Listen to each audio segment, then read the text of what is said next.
Madame, Oui? est-ce que c'est vrai que c'est de notre faute quand on se fait harceler? Pardon? Est-ce que c'est de notre faute si on se fait harceler? On mérite d'être sanctionné pour ça? Bah non, pourquoi vous dites ça? On nous dit qu'il faut le dire, mais quand on le dit, c'est de notre faute. Vous parlez de Camélia. Ouais. Oui. Bon, vous avez raison de poser ces questions. C'est injuste. Qu'on soit bien clair, ce n'est pas de ta faute quand tu es harcelé.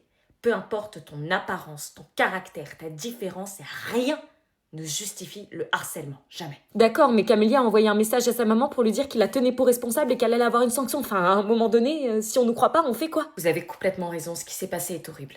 Mais sachez que dans son cas, ce qui s'est passé n'est pas la procédure habituelle. Et c'est pas comme ça que ça devrait se passer. Le silence protège le harcèlement, pas les victimes. Camélia a été très courageuse d'en parler. Ouais, mais Camélia, elle en a parlé, elle a fait ce qu'il fallait. Et elle est plus là aujourd'hui. Oui, elle en a parlé.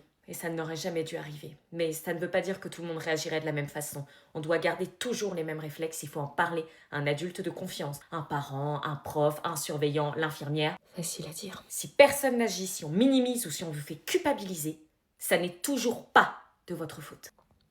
C'est injuste, c'est tout. Il y a aussi le 3018, un numéro gratuit et anonyme. Vous pouvez les appeler, ils sont là pour vous écouter. Ok. 30-18. Et je veux que vous reteniez une chose, votre parole a de la valeur. Et si ça recommence? Et que personne nous écoute? Alors ce sera à nous, les adultes, de changer le plus vite possible, avant qu'un autre élève ne voit plus d'issue. Pas à vous de vous taire. Votre rôle, c'est de parler. Le nôtre, c'est de vous croire et de vous protéger.